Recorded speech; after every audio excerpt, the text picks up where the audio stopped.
Today we've got a local derby, a new tactic and a new signing who's a striker with 150 league goals to his name. That's the Football League, not whatever league we're playing in. That's what I call an episode.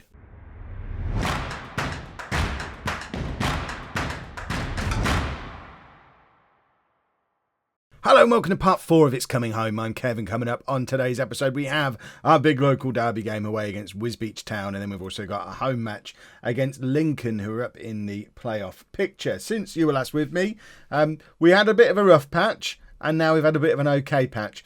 It looks like we've played a lot of games, but there are a lot of cup games that have been in here. We've had a League Cup game, an FA Cup game. We're knocked out of both of those. 3 FA Trophy games. We're now knocked out of that as well. We haven't made fools of ourselves in any of these games. We've been knocked out by teams from higher divisions in each of the competitions, so can't complain about that at all.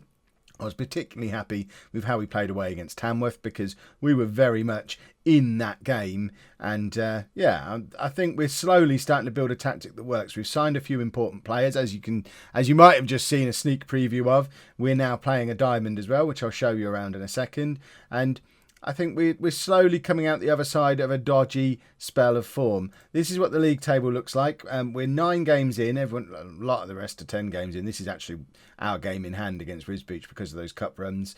A win today puts us firmly back up in the upper mid-table. Defeat, and we might have to start looking down towards that relegation zone a little bit, where Wisbech do currently hang out. We do have the top scorer and best player in the league, though. They're the same man. They're Anthony Harris. He's a hero. He's actually got 10 goals. Let's have a look at it. So it's 10 goals from 9 starts in the league, 19 goals from 17 starts in all competitions. He has been scoring for fun and is now helped out by his new strike partner. I'm not going to go through all of the players we've brought in since the last episode because there's quite a few. They're all on Twitter though. If you follow Holme FC on Twitter, you'll see all of the transfers and you'll be able to see all of their player profiles on there to have a proper nose through them. But the key ones, James Hayter. He's our new man, 39 years old, a 23-year age gap between our strike partnership, between Hayter and Harris. But he is almost as good as Harris, better than any other striker we've got. But more importantly, he's got all of this experience of playing games and scoring goals in the Football League, League One, Championship, and he can come in and be in a mentoring group with Harris, and that just seems absolutely perfect. The other important new players we've got is we've finally signed a midfield. Rob Davies is a 31-year-old former Wales under-21 international who played for West Brom previously. Again, played a little bit of Football League experience, largely been around the National League South, disappeared for nearly 10 years from football and then reappeared. So Rob Davies, ladies and gentlemen, and then his midfield partner is Jack Turnbull, who's a little bit younger, and he is previously of Leeds United. So with those new players, we've lost Sean Bemby as well, who went to Grantham. He'd played every game for us. He was ever present at the back. That was a bit of a loss. We've only got 2 centre-backs at the club now, so we've gone from having no midfield to very little in the way of centre-backs.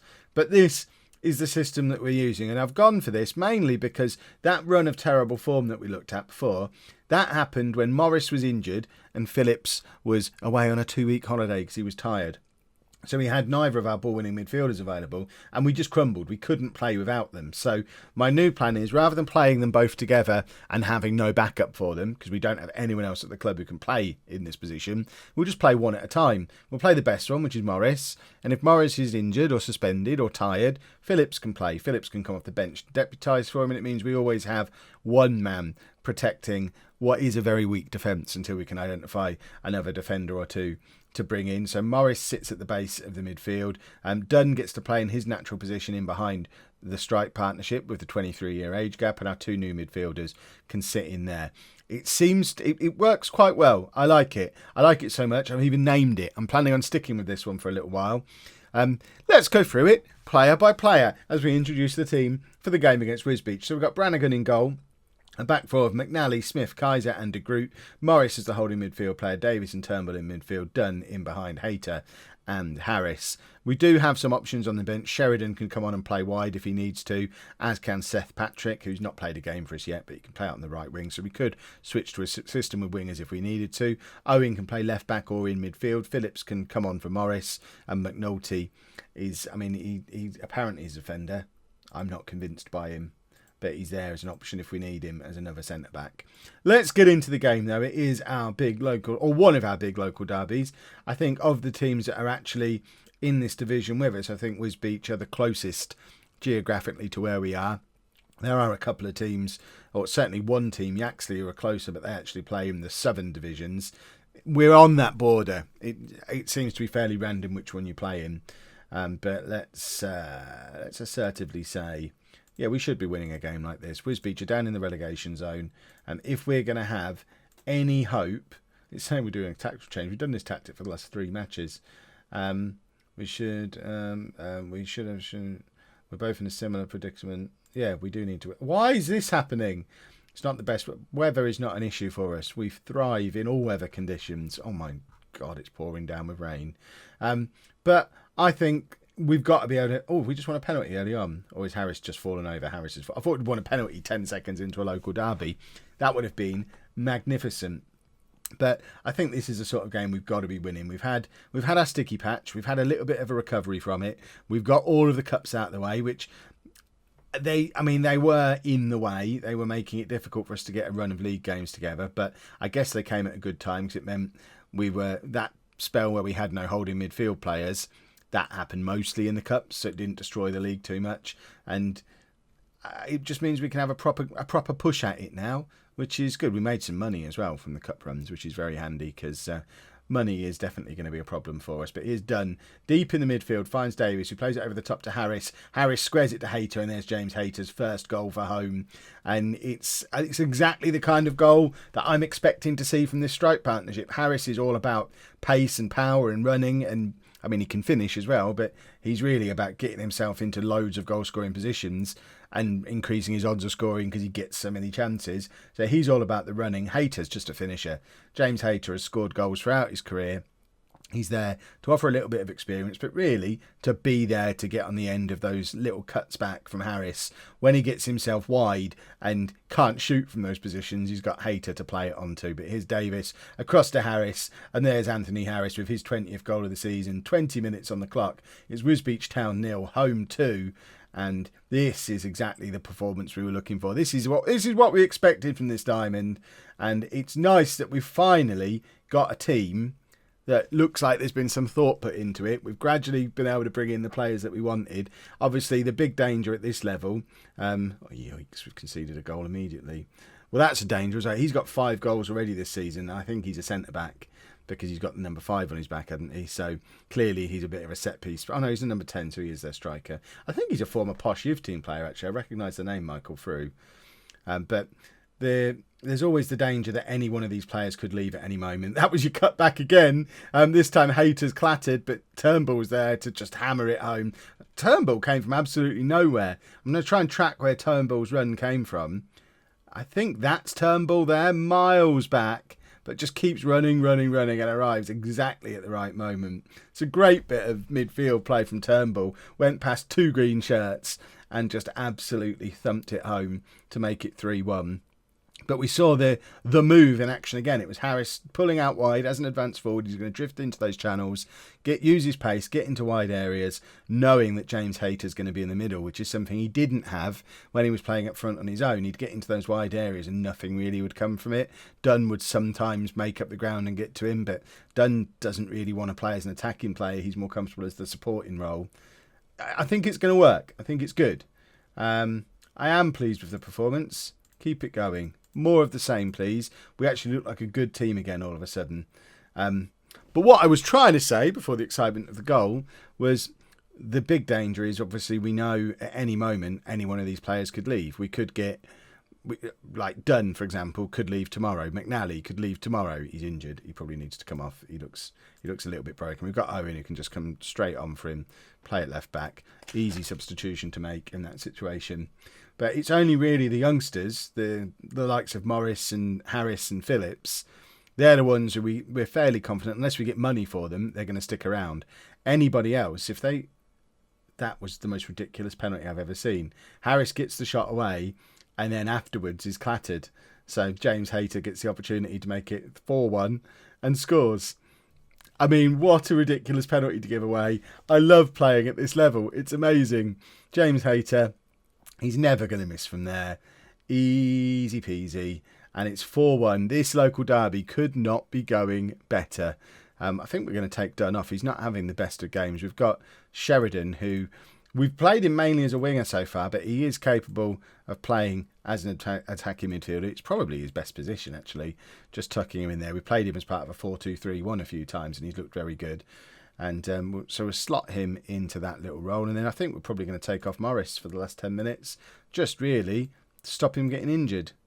We've got Phillips who can come on. We don't want Phillips to get upset about lack of game time. So they're both 16 and on youth contracts, so I don't think that's going to be an issue. I think they'll both be fine if we never play them again. Obviously, we are going to play them because the moment they get to the point where they can sign professional contracts, A, they're probably not going to sign them, and B, at that moment, because we can't offer them an actual weekly wage, they'll be on non-contract and they'll be gone. So it's a bit of a weird situation. Normally you try and tie your best youngsters down to a professional contract as soon as possible. I want to leave my best youngsters on youth contracts right up until the moment they expire, because at least then we can keep our players. Ball over the top again. Hayter is never going to chase this. That's a wrong man chasing after it. I think Hayter's got a 1 and a 1 for his acceleration and pace. I'm a little bit confused about why I've left him on the pitch for the full match when it's 1. At 39 years old, we probably could have taken him off, but I guess he wants a hat-trick. Hayter now, I mean, yeah, that ball's hit him and fallen off him because he hasn't got the pace or the oomph in the 87th minute of a local derby at his age to get on the end of it. But Harris is in behind here. Is he going to shoot or square it? Neither. He's going to get fouled. He's won himself another penalty. James Hayter to complete his hat-trick, and he does. Wisbech Town 1, Holme 5. James Hayter has a hat-trick. 2 of them have come from the penalty spot after fouls to Anthony Harris. So in the old world, when Harris was our penalty taker, Harris has got 4 goals today and probably deserved 4 goals because he's torn them apart. But in this universe, where Hayter now exists and is our penalty taker, it means we look like we've got a good strike partnership going on, which I am not going to complain about at all. I love a strike partnership. There we go. We've done brilliantly. We've charged at the league table with that result as well. And now we play a team who are now just above us, giving us the opportunity to push ourselves into those playoff positions. Just the one change for the Lincoln game then. Owen coming in for McNally, who picked up a knock in that last game. He could play, but that's just not risking. We've got Owen who can come in there and be... he did a perfectly good job when he came on in the last game. Other than that, no need to change anything else. We've mixed up some of the subs a little bit. We've got Seaby, who's appeared back on the bench again. Higgins on there as well, who's another young striker that we brought in. But really, there's not much in the way of player behind what we've got there in our first team. We've got a few youngsters who could slot in if we're needed for injuries. But I think I'm finally getting to the point where I'm pretty comfortable with my squad. Let's carry on from where we finished off the last game. I know we've done a lot of transfers so far, but I've had a bit of a discussion about it on Twitter. There's not been much of a selection process so far. It's been a case of, because so few players are willing to come and play for us so cheaply, we've pretty much signed everybody who is. They're all on non-contracts. So there's no commitment to bring them in. If we don't play them, that was the Harris-Hayter combination again up there. If we don't play them, we don't pay them. So it doesn't really matter. We bring them in, see if they're any good. If we can find a way to squeeze them into the team, we can. But now we've got what I think is going to be a settled system and a settled first 11. The transfer policy becomes a little bit different. We can be a little bit more discerning. And if a player can't come in and play this system better than what we've got, then we don't necessarily need to bring him in. Unless he can be a good backup, like we could do with a backup centre-back. We've not really got any depth in our midfield. But I don't need to be bringing in more strikers at this point. And I quite like the fact we've got a nice little settled system. We know how we want to play. We've just got to make sure it works now. Brannigan's made like 3 good saves early on in this game. We need to be a little bit wary of Lincoln. Lincoln are a different quality of team to Wisbech. Wisbech are rock bottom of the league now. Lincoln, on the other hand, are a team who are up there challenging for a playoff spot. So it's going to be a different kind of game, but Hayter plays it into Davis, and the highlight just drifts away from us. It's a bit... I know that's not Lincoln City, by the way, but I'm going to keep calling them Lincoln. Likewise with Mansfield. That's not Mansfield Town. These teams will play later on, but I guess these are just the smaller teams from those towns and those cities. There's Sheffield as well, who I understand Sheffield are the oldest club in the world, someone told me. So there's quite a few teams there from towns where we'll come across bigger versions of them later in the save. Harris does well there. I don't even understand what he's done. I don't know if Harris was fouled and it just fell nicely to Turnbull, or whether they've just played a really intricate little 1-2. I think it's probably more likely to be the first one. Hayter with a lovely pass for Harris. He gets a little bit of luck with the defender not being able to cope with it properly, but the luck doesn't come if he's not there hassling the defender and if the original pass isn't so good. That's Hayter and Harris combining again brilliantly. We've got a strike partnership on our hands here. I love the fact that our strike partnership has a 23-year age gap on it. It's my favourite thing. But we've got a 16-year-old and a 39-year-old. I mean, James Hayter is older than I am. Anthony Harris is younger than my daughter. So they're literally just they could be father and son out there. And they're doing all right. They're a partnership. It's excellent. This is like me playing up front alongside my daughter, which to me is mad because she seems too young, but Harris is younger. And I'm too old, but Hayter's older. Right, assertive. Yeah, no complacency. We just want to keep doing what we're doing. We do have the option to drop back to a more counter-attacking version of this. The actual tactic is built on the bones of the inbuilt direct counter-attacking system, obviously with a few fairly major tweaks. First of which is being... Oh, they've had a player sent off. Excellent. The diamond isn't one of the preset tactics for that, and we've got the player instructions set up or the player roles. We haven't got any individual player instructions, but the player roles set up to match our players, and we've tweaked a couple of the instructions. So it's a very much butchered version of the direct counter-attack, but you would think if we switch it up to cautious, we should turn into a counter-attacking team. Harris, number 22 now. It's another one set up by James Hayter as well. Oh my word, we've stumbled across something amazing here. That is just superb from Hayter, and Harris finishes that all day long. I am loving this strike partnership. I want it to last forever, and I know it can't, and it makes me so sad. But at the same time, I'm enjoying it while it lasts, and that makes me so happy. I'm done. Dunn's just stood there going, I'm the attacking midfielder. Is there any point in me being here? Because nothing's happening around me, and he's right, so we'll take him off. Kieran Sheridan can come on and play in that role. I mean, there's probably an argument that we could solidify the midfield a little bit and do a 4-1-3-2. We don't need Dunn there. We're absolutely not using him, but it seems a little bit... There's no reason to fiddle with it when it's working. Rob Davis is not having the best of games and he's tired. Phillips isn't really... both Phillips and Morris can't really play further forward, which is a frustration. They need to learn. They're being trained to do it, so I guess it doesn't hurt him to play a 20-minute spell there, because if we're ever going to get to the point where Phillips and Morris are back in the same team, one of them's going to have to learn to play in midfield or centre-back, I guess, because I don't think now we've got proper midfield players. Oh, what a pass from Hayter again. James Hayter took a few games to get up to speed, get his fitness levels up, but he looks like a Football League player playing in Tier 8. He's absolutely superb. I keep losing track of what I'm saying because I'm enjoying what's going on the pitch so much. It's mad. Aaron Seaby's going to come on now. We're going to bring him on for Morris. And we're just going to play Seaby in midfield. He can learn to do it. He's another player who, if he's ever going to play for us again, based on how well this tactic is working, he's got to learn to play central midfield or fullback, I guess. But we're not playing wingers anymore. Oh, just give it to James Hayter again.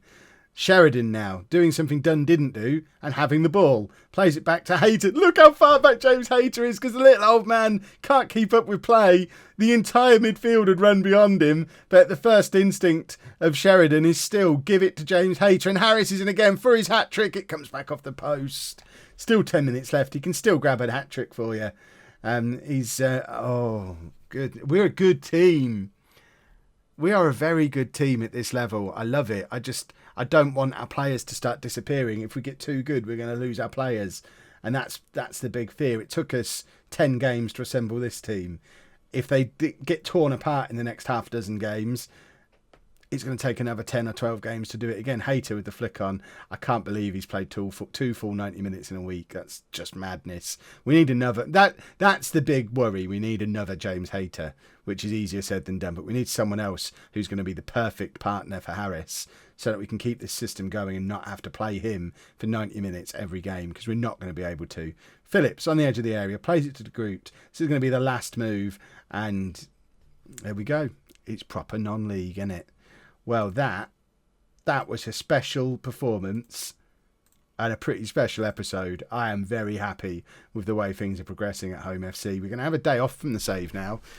We don't do home on Sundays, so we'll be back on Monday at 7 p.m. I'll just have a look to see what we're going to be back with. I think we'll probably play a decent chunk of games. Maybe come back for, where are we looking? Maybe in the New Year's. Maybe Stamford, Pontefract, Spalding, somewhere in that region. Brighouse, maybe. Because we played them on. That's the actual halfway point of the season. So both Stamford and Spalding are going to be local derbies. I think Stamford are the ones who are on as rivals, but that doesn't give us many games played. And we don't want to spend 10 or 12 episodes on this first season unless we're getting promoted. So we'll perhaps do Spalding and Brighouse on Monday's episode. But hopefully you have enjoyed it. If you have, please make sure you leave a nice big thumbs up on there for me. Subscribe to the channel for daily Football Manager videos. Follow Home on Twitter, because then you better see the results of those games as they happen over the weekend. And thank you very much for watching.